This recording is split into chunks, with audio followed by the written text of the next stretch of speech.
Hi, welcome to Let's Talk Real Estate.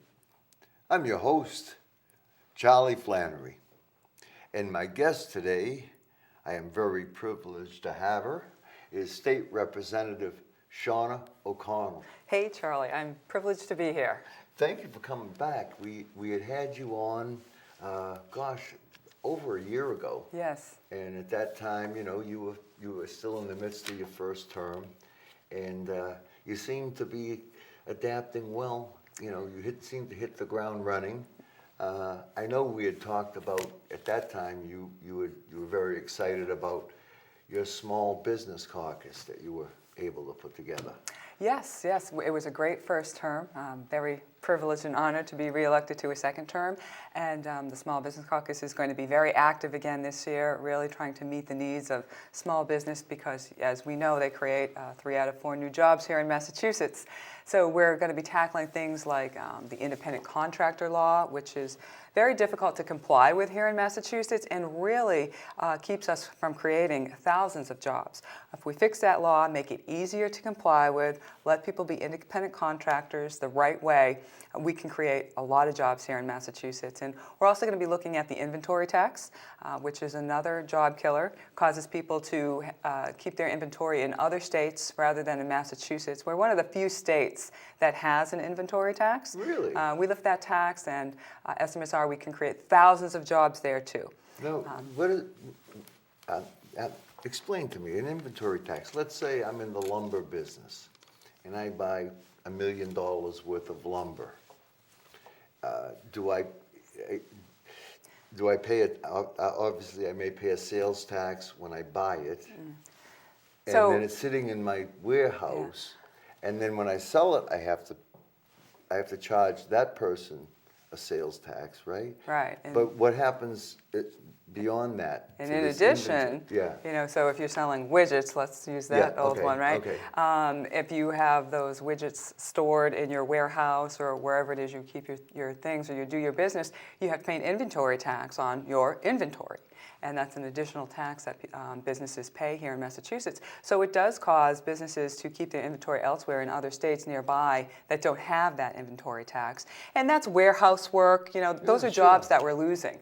So we could bring those all back to Massachusetts by eliminating that tax as well and create more taxes that people are paying because they're being productive, they're being employed, and they're spending their money here in Massachusetts. I was never aware of that they penalize them why just would for you be? holding, and I'm sure, were you aware of that before it was called to your attention? No, it was called to my attention, and that's what's great about the Small Business Caucus is it gives people an outlet and to educate the legislators on what are the barriers to small business owners. So we have people in like National Federation of Independent Business, New Jobs for Massachusetts. These are all kind of advocates for small businesses, and they try to create good policy here in Massachusetts. Our first guest is going to be this year Dave Andelman, who is the president, I guess, of the Restaurant and Business Alliance, and he's also the Phantom Gourmet. He's a Facebook friend of mine. Oh, is he? Yeah. He's a great guy, great presenter. We had him last year, and the caucus was jam-packed. So we're going to have him again to come and talk to us about what's hurting that industry right there, and what can we do to help it. Well, speaking of things that hurt industry, I brought page 8 from today's Herald, and it talks about the governor's proposed budget. So I figured that's food for thought. We can. Yes, it sure is. They're going. I mean, some of the things I can see maybe expanding the bottle bill. You know what I mean? The 5-cent deposit on that, just to clean up some of because a lot of it's just ending up in landfills, Yeah, I mean, I look at it as more of an environmentally friendly piece of legislation. Yeah, I would say I'm kind of neutral on that. You know what I mean? Yeah, same here. And I actually did support that. I have supported that in the past. So. But then some of the other stuff, I mean, he's increasing the income tax by 20%. Yeah, from 5.25% to 6.25%. Right. The governor is increasing a lot of taxes. I think what some people heard in his State of the State address is that he was increasing one tax and decreasing a lot of other taxes. But now that his budget comes out, we find out what's really in it. He is increasing spending by almost 7% in one fiscal year. That's an astronomical amount to increase spending. And he's getting the money from the taxpayers, bilking the hardworking taxpayers again. So increasing the income tax from 5.25% to 6.25%, that's a huge increase. And what it does is it hurts hardworking families. He's decreasing the sales tax, which everybody pays, and he's increasing a tax that only working people pay. And it's just not fair. And the taxpayers in Massachusetts, those people that are working 2 and 3 jobs to support their families, they just got hit with Obamacare taxes. Now they're getting hit with these taxes, and increasing on candy, cigarettes, soda. Well, and the people that are usually in favor of tax increases, they try to stagger the rates so that they can call it a progressive tax. But this doesn't do that in Massachusetts. Everybody, whether they're making $25,000 a year or $250,000 a year, is paying a 20% increase. Yeah, if you pay income tax, you're gonna pay a lot more in income tax, and not only that, but he's relying on one-time revenues for this budget. He's taking money out of the rainy day fund. Yeah, it was almost $500 million, wasn't it? I mean, you should not be taking money out of the rainy day fund to increase spending and create new programs and new spending initiatives. That's just backwards thinking, and it's mismanagement, quite frankly. That money is there for a purpose and is for emergencies when we are in downtimes. We should not be increasing spending at this rate, and we should not be looking to the taxpayers to pay another $2 billion in taxes here in Massachusetts. So he thinks that if he takes $2 billion out of the pockets of the consumers, that government can invest that $2 billion better. Right, and that's what we're always told. 5 million souls making their own individual decisions. Yeah, and I don't know why the governor thinks that raising taxes by $2 billion is the way to create jobs. That is going to be a job killer. Raising the income tax is a job killer. You see other states that are eliminating or lowering their income tax, and this is going to make us less competitive. It's going to drive out businesses. It's going to drive out jobs. And we just saw the unemployment rate go up the last 4 months in a row. So this is not the way to grow Massachusetts. We have a long way to go before we're out of the woods. We do. And this is not the path. No. To getting us out of the woods, as I see it. And I'm not that bright of a guy, so, I have people like you, I ask, what they think, but... I think this one is what they call a no-brainer, and, he's also eliminating, I think, 45 different deductions.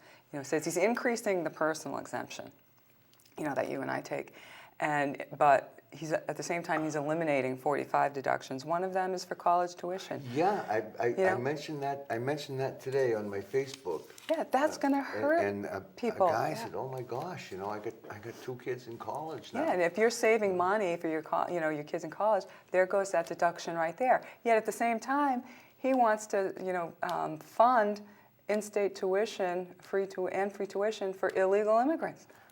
Illegal aliens here. So, the people that play by the rules, the hardworking families, they're getting socked again.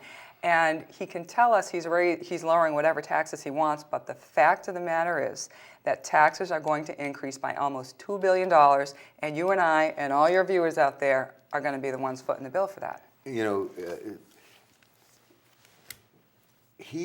When he first ran, he was talking about providing in-state tuition for illegals or undocumented or whatever you may call them. Illegal. And I made a comment, and I came under severe attack for being a racist. Oh no. And the problem is, you can't have an intelligent discussion with a lot of people before the ad hominem attacks start, and they call you this name or that name, and then it becomes a shouting match, end of discussion, end of solving the problem. You know what I mean? And I think, the taxpayers are the ones who pay. I mean, I'm looking at now, you don't smoke, right? No, I don't. But I am a God bless. reformed smoker. There's nothing. 11, 12 years There's now. nothing worse than a convert, you know. The worst kind of. But you know, I happen to smoke, and they're going up under his proposal by $1 a pack. Now, I remember it was only a while back. I don't know if it was this administration or which administration, but they wanted to go up by 50 cents a pack. And the way they sold it was they promised that every penny of that 50 cents was going to go to smoking cessation programs. The good old lockbox, right? Yeah, the lockbox. And now they don't even bother to lie about it, and it's $1. You know what I mean? Yeah. At least show me you care. Tell me a lie. You know, make me feel better. Well, you know, these taxes that are being raised on cigarettes, candy, soda, really hurt the poorest people. Well, look, I'm glad you mentioned his proposal to expand the sales tax to right now just candy and soda. You know, is that a sin tax?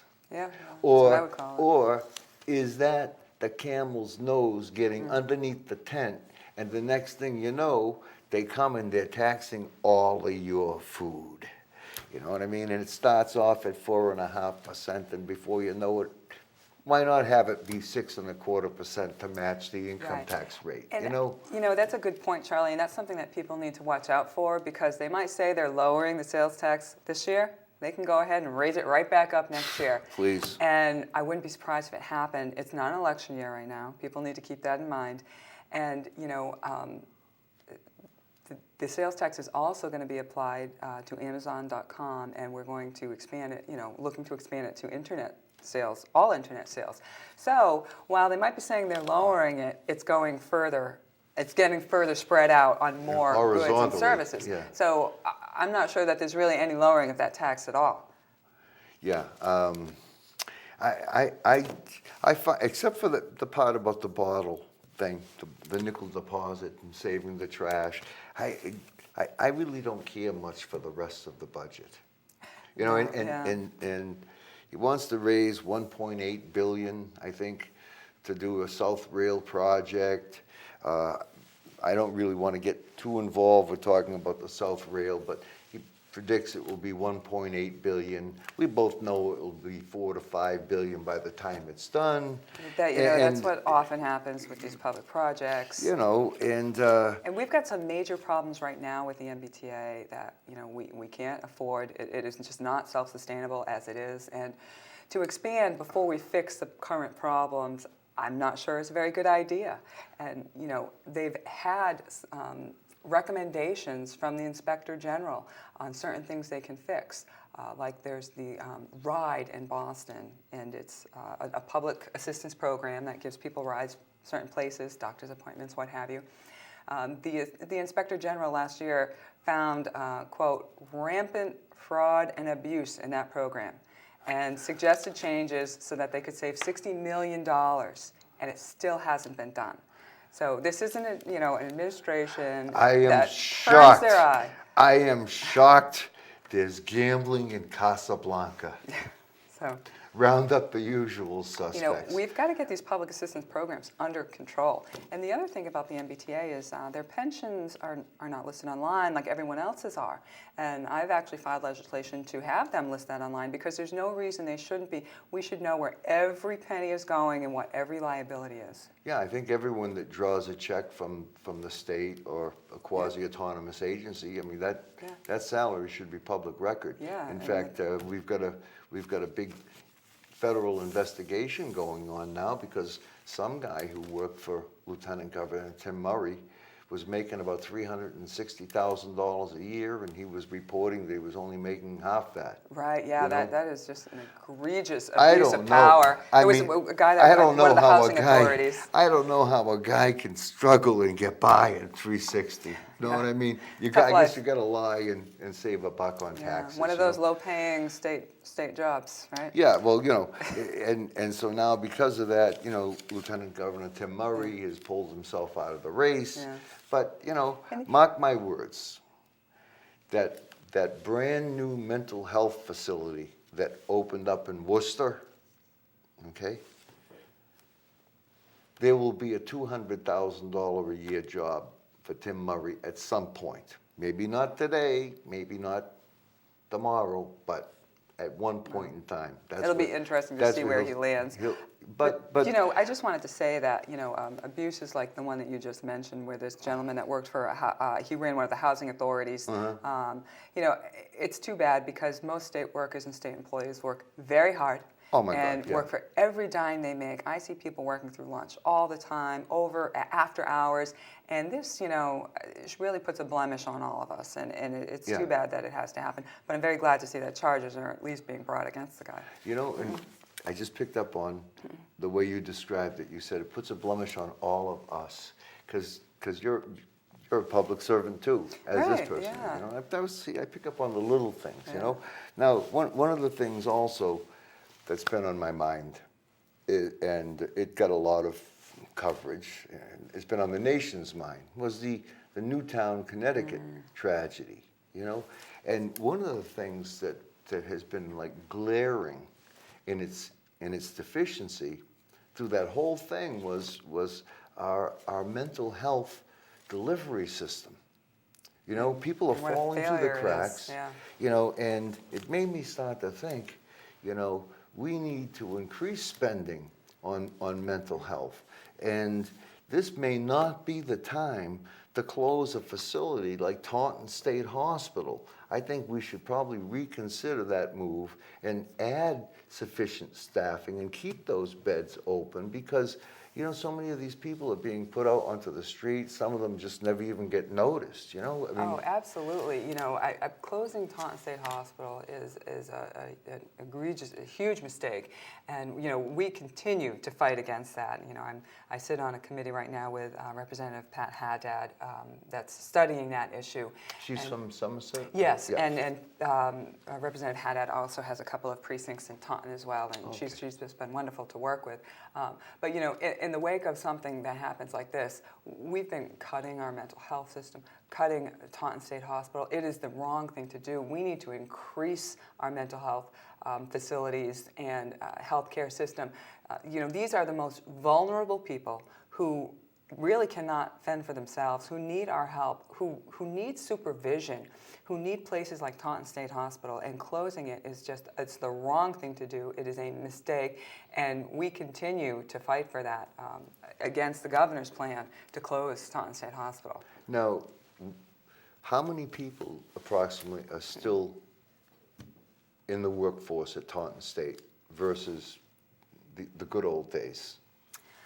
You know, I'm not sure how they've cut the workforce so far. People have been leaving to go to other jobs, I know that, and being transferred to different facilities. However, there's still a certain amount of employees there because there are still patients there. They're lowering the bed count at this point. Okay. It's still not down to the 45 that it's supposed to be. It's still above that right now, as far as I know, so at my last check anyway. So at some point in time, it's scheduled to remain open with a 45 well, bed that count? was, yes, that was the legislation last year, and you know, until the end of this year. And right now we're doing a study to find out what are the mental health needs in the state of Massachusetts, particularly in the southeastern Massachusetts area.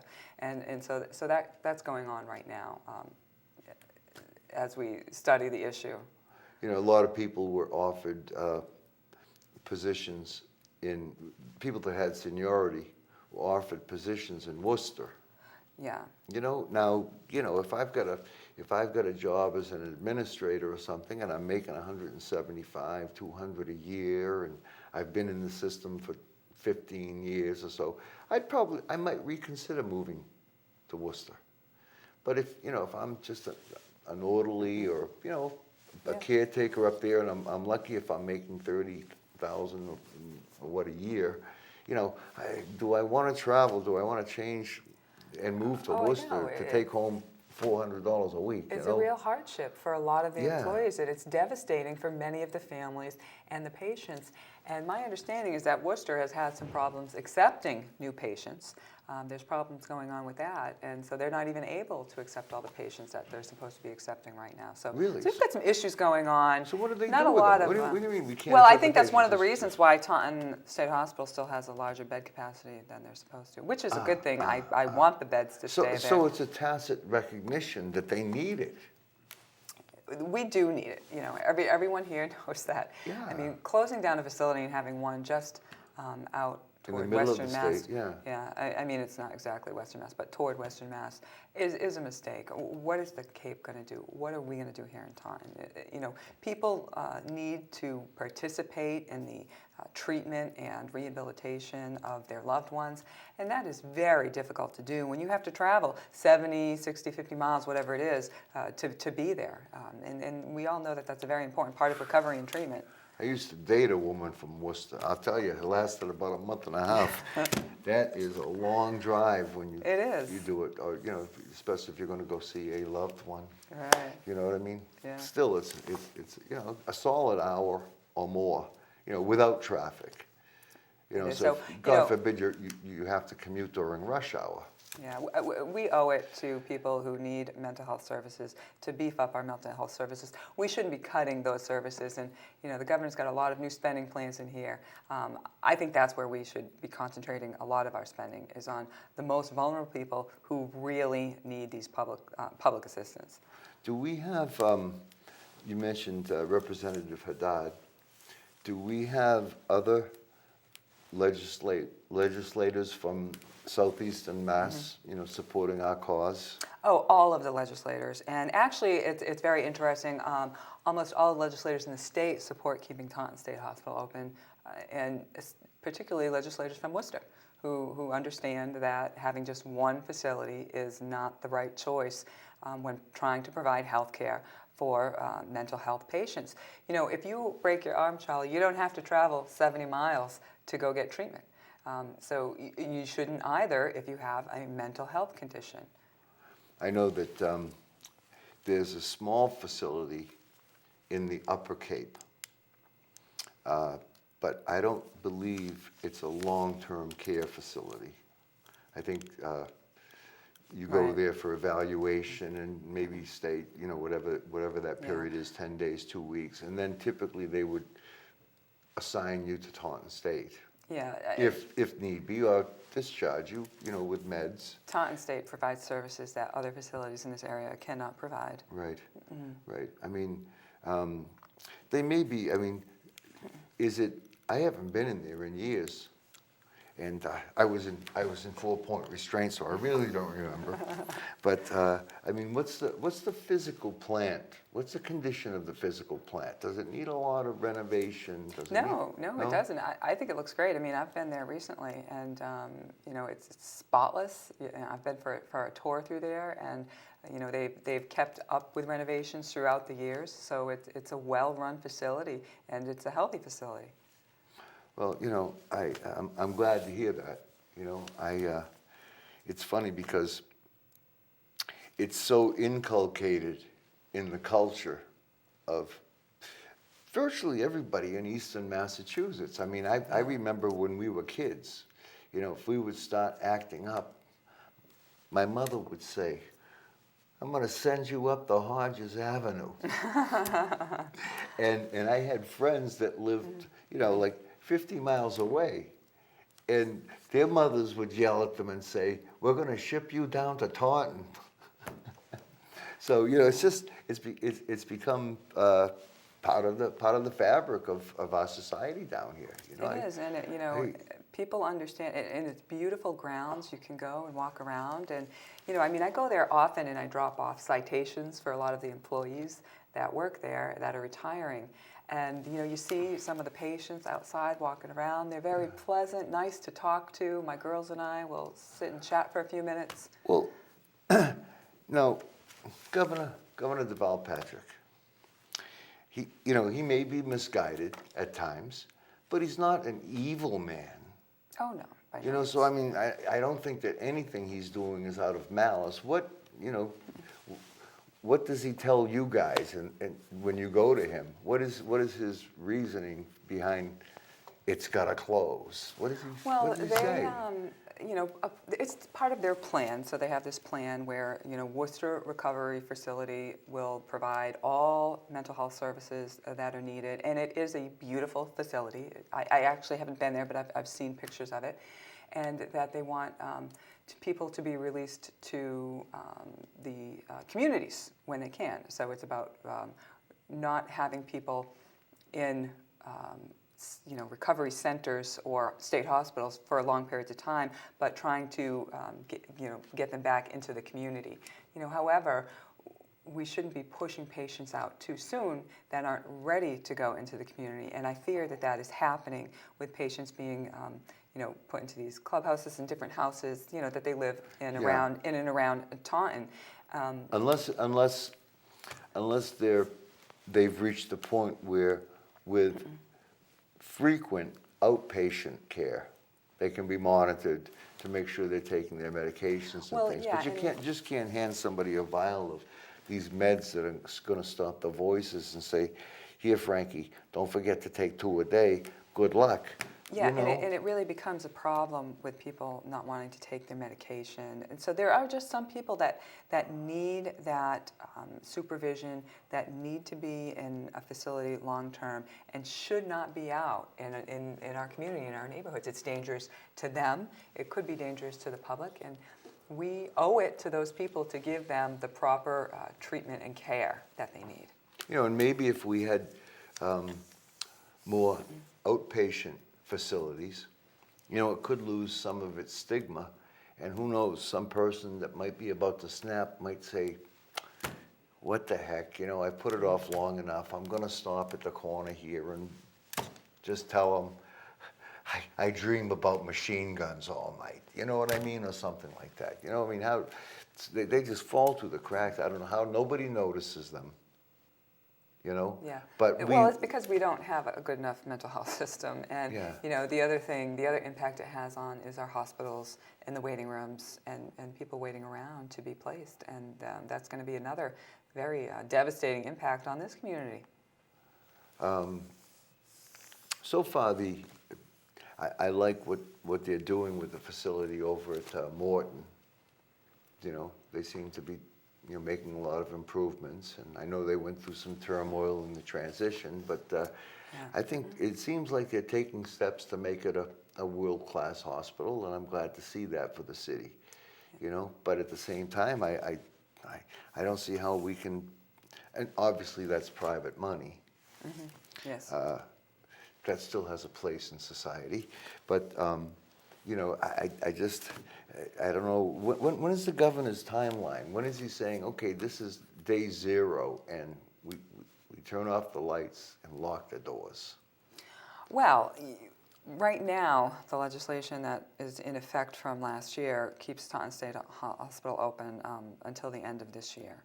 So, and like I said, we're working on that committee to find out what are the mental health needs in the state. And the committee has several different charges it has to complete or answer. Okay. And so we're going to be working on that very hard. I actually have a meeting on that Monday. Good. Well, I can't believe we've talked our way through 30 minutes. Oh, really?